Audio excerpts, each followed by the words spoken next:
একটা ভাই আমাকে বলতেছিল আমাদের সম্পর্কটা ছিল 3 বছরের। এই 3 বছরের ভিতরে আমি ওকে কিছুই দিতে পারি নাই। আমি নিম্ন মধ্যবিত্ত পরিবারের সন্তান, বাবা ছিল না। আমি ঢাকা ভার্সিটিতে পড়ালেখা করতাম, নিজের টিউশনি করতাম। ওই টাকার কিছু টাকা নিজের জন্য রেখে দিতাম, আর বেশিরভাগ টাকা বাড়িতে পাঠিয়ে দিতাম। আমার একটা ছোট ভাই আছে, মা, পরিবারের দায়ভার সব আমার উপর। কিন্তু আসলে আমি যে কিছুই করতে পারতাম না। আমি যথাসাধ্য চেষ্টা করতাম। লেখাপড়ার পাশাপাশি, টিউশনের পাশাপাশিও আমি ছোট একটা গার্মেন্টসের দোকানে চাকরি করতাম।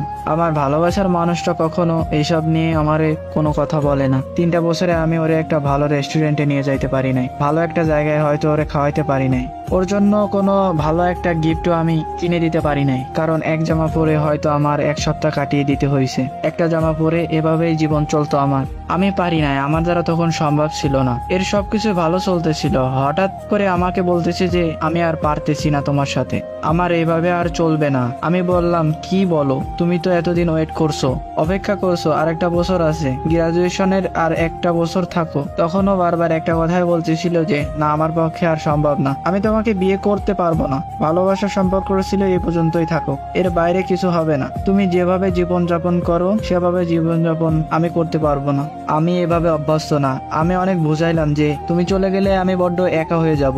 এতদিন যেহেতু স্যাক্রিফাইস করছো, আরেকটা বছর স্যাক্রিফাইস করো। আরেকটা বছরে আমি চাকরি তো পাবো ইনশাল্লাহ, ভালো কিছু হবে ইনশাল্লাহ, তখন আর এই সমস্যা থাকবে না। তুমি আরেকটা বছর জাস্ট আমার সময় দাও, এর ভিতরে সবকিছু ঠিক হয়ে যাবে। তখন ওরে আমি অনেক আকতি মিনতি করলাম, কিন্তু কোনোভাবে শুনলো না। ও যেটা বলছিল সেটাই করলো। ও যখন আমাকে ছেড়ে গেছিল তখন আমি অনেক পাগলের মতো কান্না করছিলাম। আমি এতটা কান্না করছি আসলে যেটা বলে বোঝানো যাবে না। হয়তো আমার কোনো কাছের আত্মীয় স্বজন মারা গেলে যতটা কান্না করতাম তার থেকে বেশি কান্না করছি আমি।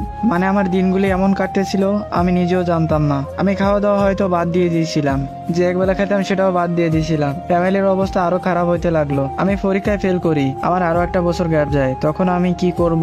আমার মাথায় কোনো কাজ করতেছিল না। আমার মাথায় একটা জিনিসই কাজ করতেছিল, সেটা হচ্ছে আমি আমার প্রিয় মানুষটাকে কেন যাইতে দিলাম, সে কেন আমার কাছ থেকে চলে গেল। অনেক কিছুর পর তারপর একটু সরে আসি যে না, এখন অনেকটা সময় পার হয়েছে, এখন নিজেকে একটু টেনে সময় দেওয়া উচিত, নিজেকে একটু ভালো করা উচিত, নাইলে আমার জন্য আমার মাও, তার তো অবস্থা খারাপ হয়ে যাবে। আবার ভালো করে পড়া শুরু করলাম, টিউশনি শুরু করলাম, মাস্টার কমপ্লিট করলাম, ভালো একটা কোম্পানিতে চাকরি হয়ে গেল। এখন এই যে 2টা বছর পার হয়ে গেল, আমার মান্থলি স্যালারি প্রায় 2.5 লাখ টাকার মতো, সব দিয়ে কোম্পানির ফ্ল্যাট, কোম্পানির গাড়ি সবকিছুই দিতেছে, সবকিছু হয়েছে। এখন চাইলেই আমি একটা মেয়েকে 20-30 হাজার টাকার গিফট দিতে পারি, একটা মেয়েকে চাইলেই অনেক বড় বড় রেস্টুরেন্টে নিয়ে খাওয়াইতে পারি, কিন্তু আমার ওই মনটা আসে না। এখনো সেই একটা জায়গায় আটকে আছে।